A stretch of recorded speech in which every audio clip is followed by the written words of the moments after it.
Hello and welcome to BQ Prime. A very good morning to all the viewers. I'm Hiral Dadia and you're watching Stocks in Focus. Clearly, one segment from the auto space that is in the limelight today is the Tyre space, and this is on the back of CEAT's strong set of numbers that have been reported. In fact, the company has actually set the tone and the mood for the peers as well, because names like JK Tyre, MRF and Apollo are also trading with gains, taking into consideration what could be on the cards from here on with the kind of jump that we've seen in terms of profitability as well as margins for a CEAT.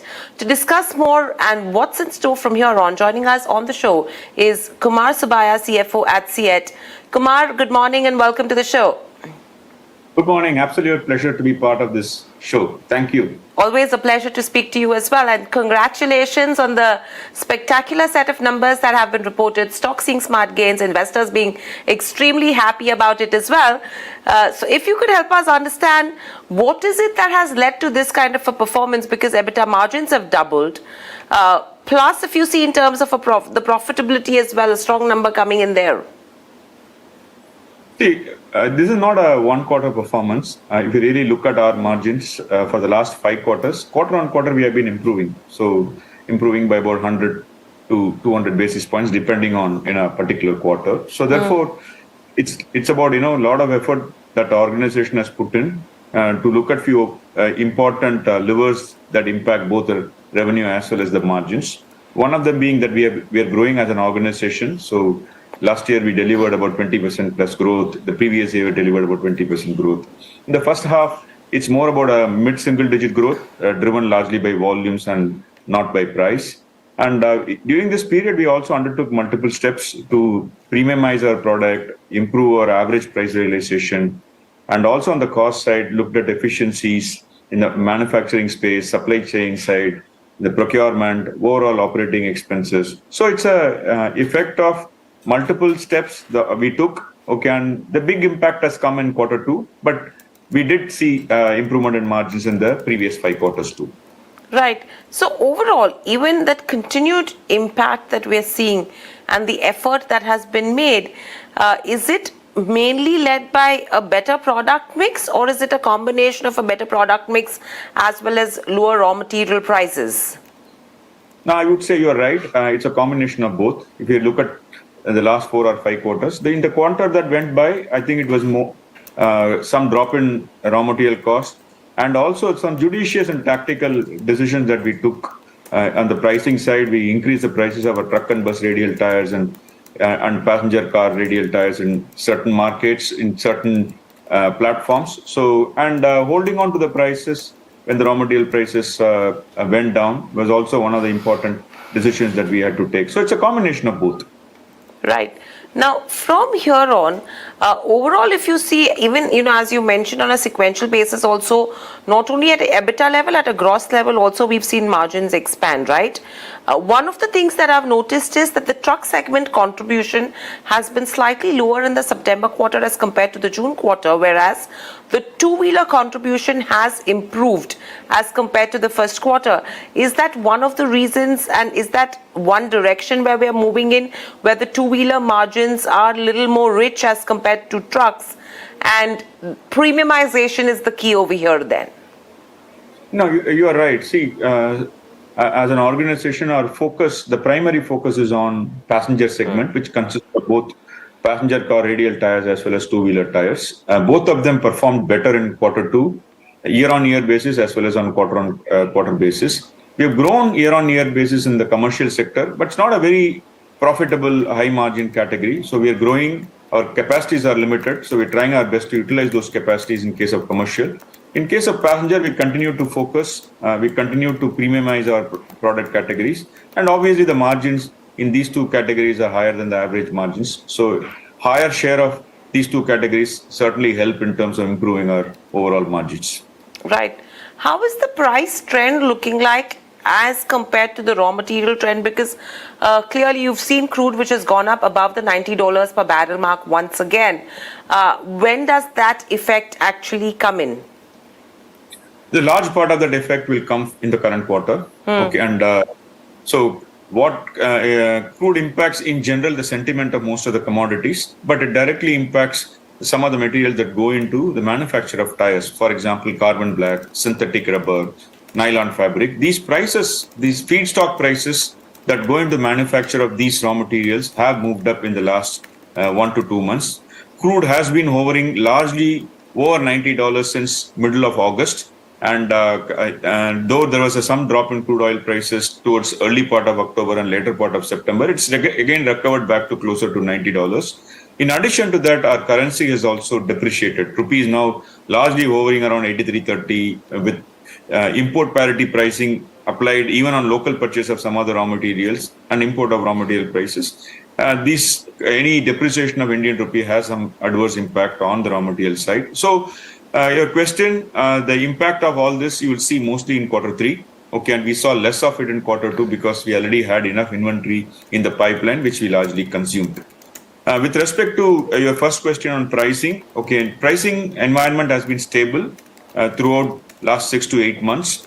However, in out of the three segments that we operate, like replacement, international business, and OEMs, in case of original equipment manufacturers, if there is any movement in the raw material prices both ways, we try to adjust it in our prices over a 1 quarter lag. So therefore, there was some drop in the realization in Q2 on account of drop in the raw material prices in the previous quarters.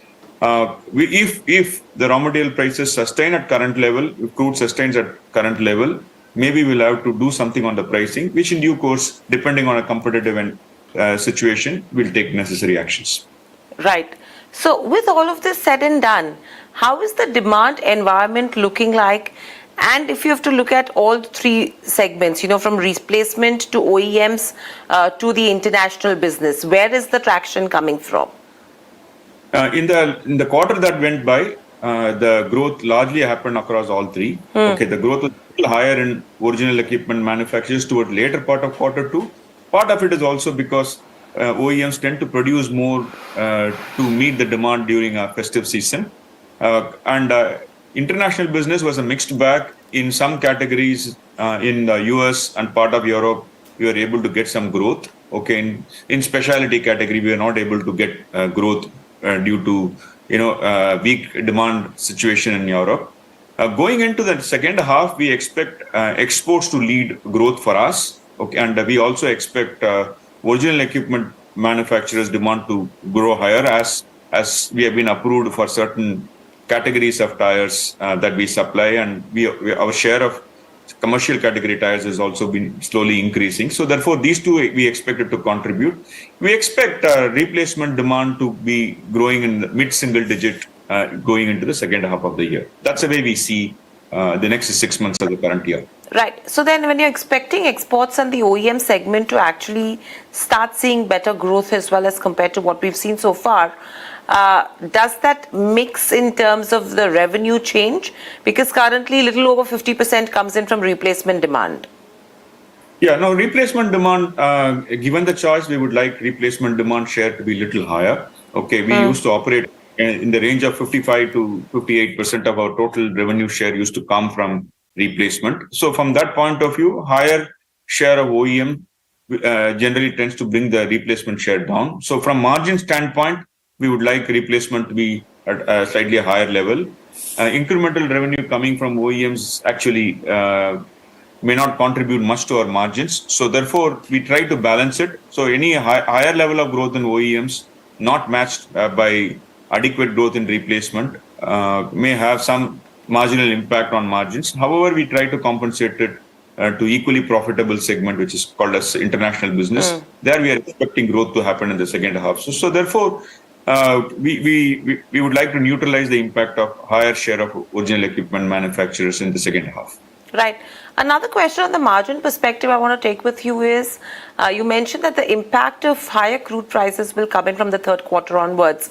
How much are you expecting that to be? Because a good margin number is what we've already seen. Estimates were around 13.5%. We've gone nearly at 15. How much more softness can we see there? Based on available information and our own understanding, we expect raw material prices to move up by in the range of 3 to 4% in Q3 versus Q2.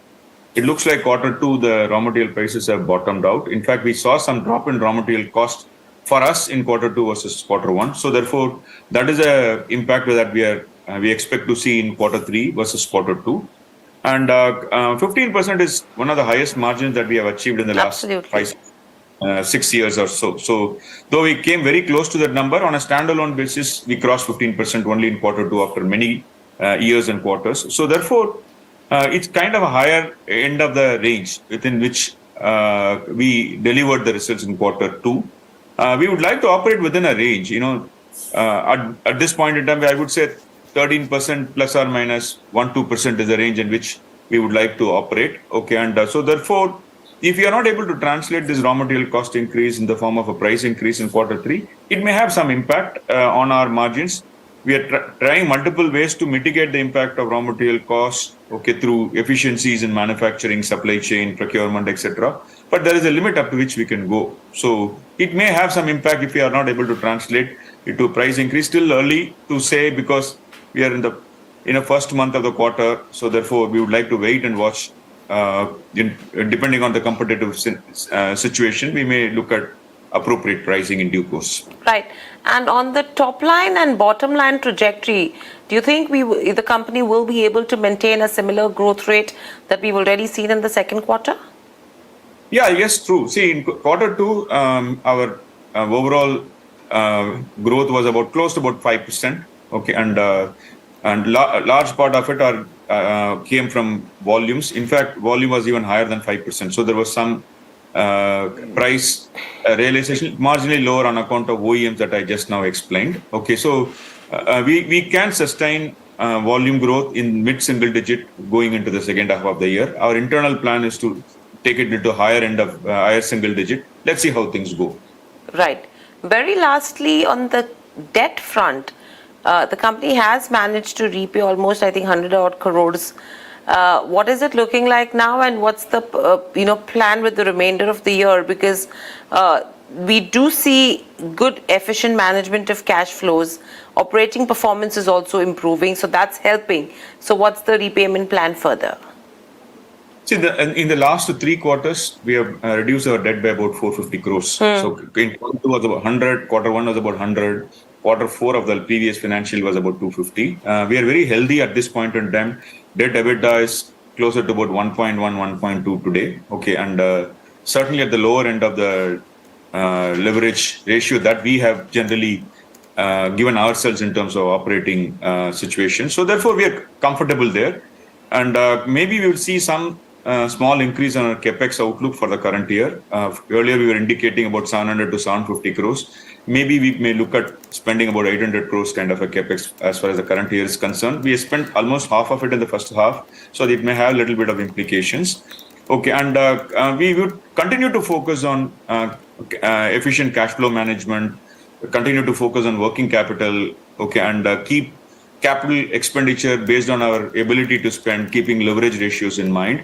And we are happy. Look, one thing that I want to say is that if you are highly leveraged, it's bad, but under leverage is also not good. So from that point of view, we don't want to go beyond certain limits. We like to utilize this generation of cash, and we'd like to put it into a good use in terms of capacity expansion or market investments and things like that. So we are currently comfortable with this range. If we continue to deliver this kind of an operating performance in the balanced 2 quarters of the current year, it may have some positive impact in terms of bringing our debt down. But we don't want to commit at this point in time. Okay, if it continues, we'll continue to deliver a healthy balance sheet during the course of the year. Right. And my last question coming to you is on the remainder stake that has been acquired with regards to tires and more. What's the plan on that front? I think this is a sale of tires that happen through e-commerce kind of a platform.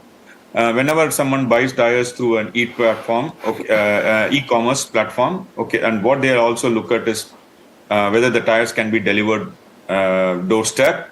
One, and number two, whether that can be fitted. Okay, today most of us, when we want to change our tires, we go to a nearby shop. Somebody not only gives us the tires, but also they do fitment. In addition to that, they provide some service. So it's more an experiment that we are trying to and experience that we would like to get through this organization. We almost own the entire stake of that entity. Over a period of time, we have increased our investment in that, just more to get an experience in that particular segment so that we can, as e-commerce is likely to grow in the future, and tires is also likely to get benefited, we may use this experience to gain some market share and also give a better customer experience. That is a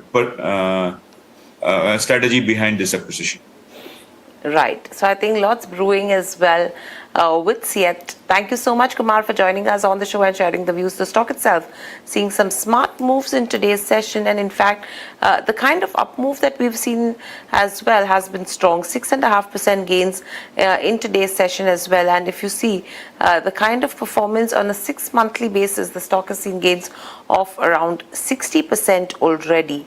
So good moves coming in for the tire companies as a whole.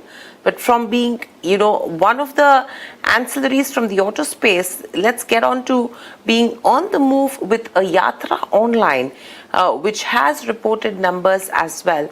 If you look at Yatra overall, clearly in terms of the numbers, it's a strong set that has come in. As we know, it's the third largest online travel aggregator, and this is in terms of the gross booking by revenue as well as operating revenue as well. In fact, we have a guest joining in to discuss more in terms of what's in store. Dhruv, Shringi, co-founder at CEO and co-founder and CEO, I beg your pardon, at Yatra Online joins in. Dhruv, good morning and welcome to the show. Good morning, and thank you so much for having me on your show. Always a pleasure to speak to you. Dhruv, my first question coming to you is overall a good growth in terms of revenue. Margins have grown as well.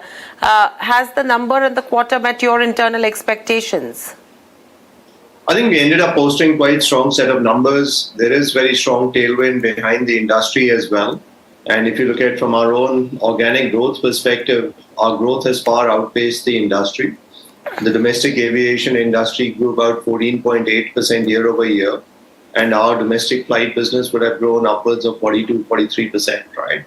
So we've significantly outpaced the growth of the industry overall, and we are quite confident that the tailwind which we see right now is here to last, and we should see this continue into the second half of the year as well.